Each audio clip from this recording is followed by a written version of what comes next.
आइए अब उन पंडित जी को बुलाते हैं जो दिशा जी का मार्गदर्शन कर रहे हैं। नमस्ते। आपका नाम? मेरा नाम राजेश कुमार असवानी है। राजेश कुमार जी, आपका हमारे घर में स्वागत है। दिशा जी ने हमें बताया कि ये आपसे मदद लेती हैं जी हाँ, क्योंकि ये काफी परेशान और दुखी रह चुकी हैं। तो आप इस बारे में क्या बताना चाहेंगे हमें?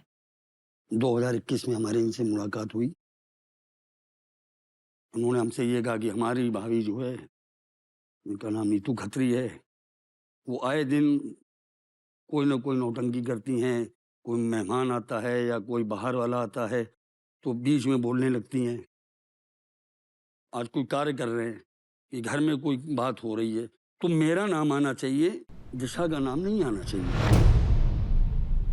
कोई गलत काम किया गया, तो मैंने नहीं किया, दिशा ने किया।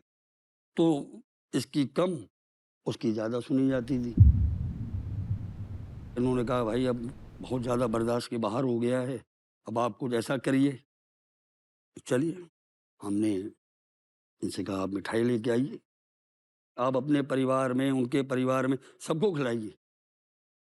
अगर वो गलत है तो अपने आप पश्चाताप करेगा। उनको दी गई, इन्होंने वहाँ खिलाई सबको। फिर भी मैंने इनसे कहा थोड़ा टाइम लगेगा। इसके बाद फिर आई, कोई फ़र्क नहीं हो रहा है, गुस्सा होने लगी। फिर हमने कहा चलिए आप एक इत्र लेके आइए।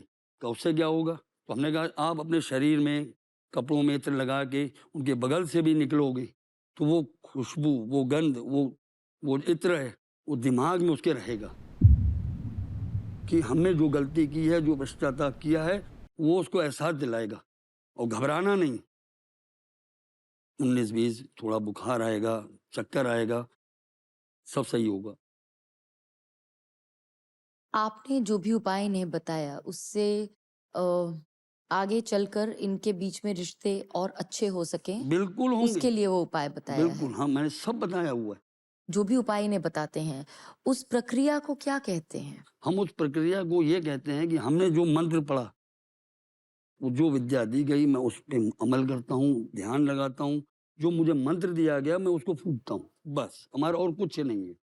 मैं एकजुट करना चाह रहा हूँ पूरे परिवार को, पूरे सदस्यों को। जो आज बच्चे माँ-बाप की बात नहीं मानते हैं, घर छोड़ के चले जा रहे हैं, बड़े-बुजुर्गों की इज़्ज़त नहीं कर रहे हैं, हम वो एक जो हमारा मैसेज है, जो एक उद्देश्य है, हम वो बात कर रहे हैं। जैसे आप जो कर रहे हैं उसमें इनका भला हो रहा है, हुँ। पर क्या उसमें नीतू जी का भी भला हो रहा है?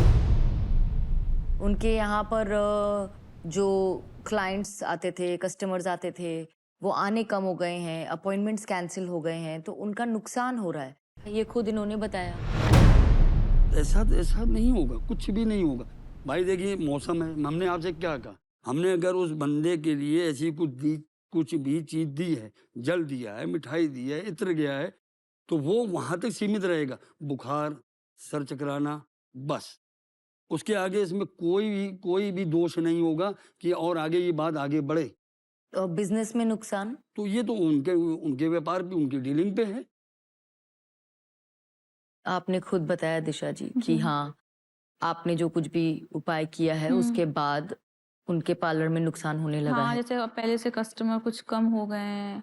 फिर कहती हैं वो भी हो सकता है मेबी कॉम्पिटिशन थोड़ा ज़्यादा हो गया है, पर मुझे लगता है कि शायद मैंने जो किया है उसके कारण हो रहा हो।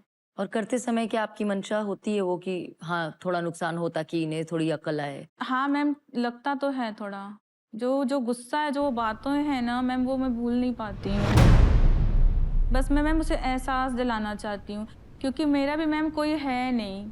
ना मेरे पेरेंट्स हैं, ना मेरी सिस्टर है मैम, मेरा भाई भी मुझसे बहुत दूर रहता है, तो मुझे लगता है कि मेरा भी कोई अपना होना चाहिए फैमिली में। आपको लगता है कि ये जो आप कर रही हैं, इससे उन्हें एहसास हो जाएगा? मैम लगता तो है कि हाँ, हो जाएगा। आपको लगता है बाबा जी कि इससे एहसास हो जाएगा उन्हें? हम तो अपना कर्म कर रहे हैं।